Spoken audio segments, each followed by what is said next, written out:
So, quick warning, you're not crazy. I'm not in my normal studio right now, and that's because, well, Winter Storm Fern has badly affected Nashville, which is where I live. Yeah, we got home from vacation in Colorado just fine. We had a fantastic trip. In fact, almost no issues flying there Friday or back Sunday night. However, when we got home, we did not have power. And we still don't have power, but I do have a solar system rigged to my shed, which has a giant battery and tons of power banks. And as you can see, a gas fireplace. I have a gas stove, actually gas heating for the water, which still works. So I'm absolutely fine. Jesse's fine. Maurice is fine. My girlfriend's fine. We're all fine. But it's still been harder to work today, even if I have a Strix Halo laptop, as I cycle through power banks, charging them with solar. And, well, I won't bore you with the details, but I just want you to be surprised that the quality might be a little lower than usual, and that I might be a bit more to the point today to just get this done as quickly as possible and not make it any longer than it has to be as I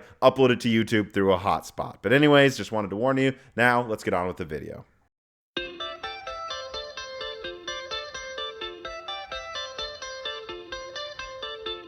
A few months ago, I put out a comprehensive leak regarding Panther Lake that outlined what at the time was a fairly hot take, that I thought that Panther Lake couldn't just crush Gorgon Point to be a success, but that it also needed to at least somewhat compete with Strix Halo because, in terms of cost of manufacture, that would be its main competitor. And by the way, that point is now backed up by reporting from friend of the show, Just Josh, who confirms that from what he knows, Panther Lake will be solidly more expensive than a lot of laptops we've seen recently. This is something that you might find near the $1,300 level sometimes, but otherwise quite frequently will be up near the $2,000 level, just like where AMD's one-year-old flagship APU, Strix Halo, is right now, as it slowly comes down in price now that it has real competition from Panther Lake. The only reason it was so expensive up until now is because demand was high, because it had no competition in x86 laptops.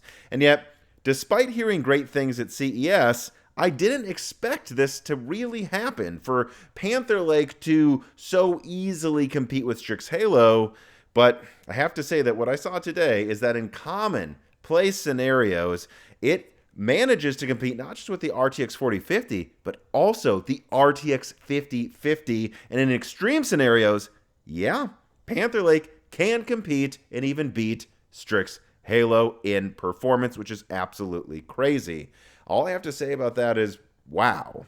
And look, there's no way around it. Intel has finally delivered what they said they would deliver after years of always underperforming expectations, and I am very happy to see this long overdue development. Genuinely, I believe this is the biggest launch out of Intel since Alder Lake, and I'm going to break down why this thing is genuinely amazing, but also why it's so good that I believe it could make swaths of the laptop market obsolete. And also, how I do think that AMD, if not honestly Nvidia, actually has some ways they can fight back. But first, an ad from a sponsor. This piece of content is sponsored by Temu and their current promotion for US users to win $100 cash. Temu is an online store that allows you to search for budget-friendly products that often can't be found on other retailers' websites. It is an important asset to have, so you make sure you don't miss out on things that you didn't know you could get out there, like this RTX 3070 that costs around the price of a new 5050 despite being faster, or this portable monitor, or this aquarium. They actually have a lot of unique aquariums, by the way, which I and my co-host Tanner into aquascaping right now. So again, they're giving you a chance to get $100 cash, and here's how it works. And this part matters, by the way. Download the Temu app and then open it and type my code KCN2976 into the search bar, just right into that search bar, not at checkout. And when you enter it, Temu unlocks a campaign page with qualifying items. If you complete the order and they ship, Temu will pay you back $100 cash to get back into your account. So you get what I mean here? The items are basically $0 after you've paid to order them. And if you have used Temu before, you're not a new customer, don't worry, you're not left out. Just the other link in my description will get you a $20 off instantly, no minimum. So again, new users, download Temu and search code KCN2976. Do so within 24 hours of getting the app. And then existing users, grab $20 off through the link below as well. If you're not sure if this works, well, you can support Moore's Law is Dead by checking if it works right now today. All right, so Panther Lake. Let's get to the good, the great, and the bad things that I think actually could cause Panther Lake some trouble. But first, I do want to start with the good. And the first thing that is good about it is that Panther Lake does solidly beat not just Strix Point, but Gorgon Point in single threading. Although, to be clear, well, it does win sometimes by around, like, I don't know, 10% in Cinebench. There are some single threaded benchmarks where Strix Halo can still win. So it's not like Intel has a massive lead here, at least not in my opinion on paper. If all you do is turn up the power and benchmark things, this is not technically a new level of performance in laptop. In fact, in multi-threading, it barely beats Gorgon Point, and as expected, the 16-core Panther Lake actually loses to 16-core Strix Halo in multi-threading. But it doesn't just lose, actually. If you turn up the power, even to reasonable levels like 30, 45 watts and above, so I'm not even saying like 95 watts, you can find that Strix Halo actually manages to win not just multi-threading, but multi-threading efficiency. Technically, these are two 16-core CPUs that I believe probably cost about the same to manufacture. Yes, Panther Lake's smaller, but it uses much more advanced nodes and packaging, so the cost should be about the same. And so that did surprise me a little bit. I mean, I know Strix Halo is impressive. I've raved about it for a long time. Like, this video you're watching is being produced on a Strix Halo laptop running off of battery. But it is still a year old and 4 nanometers, so that surprises me a little bit. And that tells you that at the right price, Strix Halo still can fight Panther Lake, at least to a degree. Well, that is, though, until you get into super low power, or actually not even super low power, reasonably low power ranges, like 10 to 30 watts. That's when it becomes a bloodbath for AMD, even for AMD's Strix Halo, with the Fox on YouTube finding that it can almost 4x the single threading performance, I believe, of AMD. Panther Lake can if you turn down the power enough, and that's just amazing. That's actually the opposite of what we saw with Intel's Meteor Lake, where at ultra low power it got trounced by AMD, and even in some scenarios lost to Raptor Lake. This is a generational accomplishment. This is absolutely huge. Plenty of people have 15 or 30 watt laptops, or will typically be using their laptops at that performance level. And at that level, Panther Lake's performing like a desktop replacement, at least to the naked eye, if you're not benchmarking, I'm sure. And in fact, what I love most about Panther Lake, and this is where we get to the great, is that it doesn't lose performance on battery almost at all, to the point that if you go to battery, it doesn't match Strix Halo, but it can just about match an RTX 5050. Yes, you heard me correctly, not a 4050, a 5050. That's not Intel making things hard for Nvidia. That's Intel causing a market category collapse for Team Green, straight up after seeing this stuff, assuming you'll be able to get Panther Lake, which I do hear that might take a couple of months for it to become readily available everywhere, but saying you can, if you can get Panther Lake, I can't recommend any NVIDIA laptop now unless you claim that you need 5080 performance or more, because anything below that, it won't be worth the extra performance when you can just game on battery and just have your fans not turn up while using Panther Lake. And then moving on from NVIDIA, even if we're talking about AMD's best, which of course, as I've said many times, is Strix Halo, if you go below 30 watts, you can get into scenarios where Panther Lake just flat out beats AMD in integrated graphics and just about everything, and does so while offering Xe Super Sampling 3, while AMD is still expecting you to make do with FSR 3.1. Seriously, AMD, you need to bring FSR 4 to your laptops, because this is huge if Intel just beats you across the board in APUs, but then also says, by the way,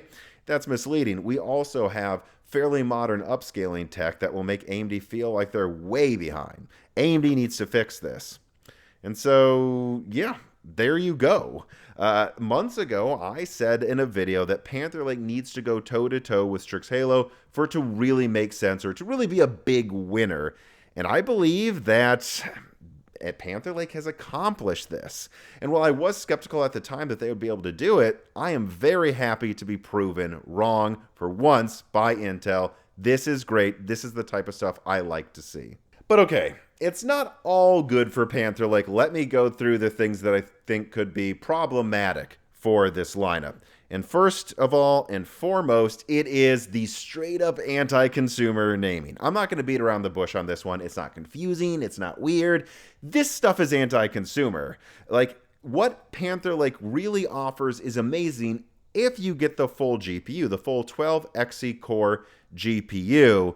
But if you don't, most of the lineup actually only offers 4 Xe cores. Now, I haven't seen benchmarks yet. I believe they will be dropping right after this video comes out, but I'd be surprised if they didn't cut performance in half or lower, and I'm confident there could be some games where even Kraken is close to Panther Lake, if not winning, let alone Gorgon Point. And there's no need for this. There's no need for them to put H on everything. H means nothing if most of your lineup says H. You can put V or G like they used to at the end of it, and then you know you're getting the powerful graphics versions. This is anti-consumer, and Intel should be called out for this. Also, the Fox points out something that's interesting, that Strix Halo's memory controller is very poorly optimized, according to him. And I do trust him, as I consider him the gold standard of APU tweaking. Below 20 watts. Strix Halo is poorly optimized with its memory controller's efficiency below 20 watts. And so it's entirely conceivable that combined with some updated memory management and some of the other tweaks, actually, again, the Fox has brought up about CCD management, that a potentially overclocked Gorgon Point with new efficiency tweaks could go directly toe-to-toe with Panther Lake at absolutely everything. And so I don't think Panther Lake's just got this domination that will last for years. I think it's quite plausible that these rumors of a Gorgon Halo, this thing could be rushed out in time for back to school, and this thing could be just about as good as Panther Lake while costing the same or less using cheaper packaging and 4nm tech. That is, of course, though, if you can actually get one in a laptop. Now, don't get me wrong, I think the Strix Halo laptops on offer right now are pretty good. You've got the Asus tablet that is industry defining, and then you've got the very, very great HP Strix Halo laptop that I have that is just, I think, incredible quality. So you have a great laptop, a great tablet. I know Asus is bringing out a more budget-friendly option. That's all you really need for most people between those three choices, but it's not a lot of choice. And so even if AMD has Gorgon Point come out, I still think matching or beating Panther Lake at a lower cost isn't going to be enough to really stop Intel from taking back some laptop market share because of how ubiquitous it might be. And so that brings us to the end of the video. There's no way around it. I can't help but call Panther Lake a total and utter win for Intel, and the first one that I've seen since Alder Lake. In many ways, actually, it's a bigger win than Alder Lake because I believe it's going to be able to compete. Yes, it'll be in premium laptops, but it'll be able to compete favorably with other premium AMD laptops in price in a way that Alder Lake really couldn't compete with the best budget Zen 3 and especially Zen 3 X3D offerings. And so AMD, I don't know what to tell you. You've got to try a lot harder here moving forward. And I think that was a mistake to drag your feet on releasing 3nm variants of Zen 6. You're going to want to get those out as quickly as possible. And Nvidia, I just don't think there's any point in choosing an Nvidia laptop right now unless you need the strongest of the strong and you're going to spend $3,000 or $4,000 or $5,000 on it, which I don't recommend for a laptop. Honestly, get a desktop or even like a powerful mini PC. It just doesn't make sense to me for the price. In fact, I will say this is the final thing here that makes this a total win for Intel as well, is that from what I'm hearing, the drivers are absolutely stable with no crashes. Now, I'm sure there will be one reviewer who had issues. There always is, and I'm not saying they're wrong. I'm just saying the early feedback I've gotten talking to my contacts who have these products is that the thing is ultra stable. In fact, one of those people I talked to, just Josh, was willing to be quoted, is saying that not only is Panther Lake's drivers for graphics stable, but that he didn't even bring up AMD. They put Nvidia RTX 50 laptop stability to shame, saying that the RTX 50 series is a colossal disaster when it comes to stability. Wow, Intel, what an accomplishment. Now, all of a sudden, you're not just being compared to AMD and Nvidia and graphics card stability, you're being called out for being more stable than Nvidia themselves, and that is, well, again, an absolute win. And that is going to do it for this video. I hope you enjoyed it. If you did, please remember to like the video, to share, to comment down below. Tell me if you're surviving the winter storm that's out there like I am right now and how you're doing it and how you are doing in general. And then please consider supporting us on Patreon. You'll get access to dozens, actually hundreds of Die Shrink episodes at the proper tier. There'll be a new Die Shrink coming out next week. We just had a great one come out talking about how the press covers Nvidia's claims. I think it's one of our best ones. You get access to that if you join us even at the $2 tier, and even the bottom tier gets access to a ton of other die shrinks and the ability to ask us questions.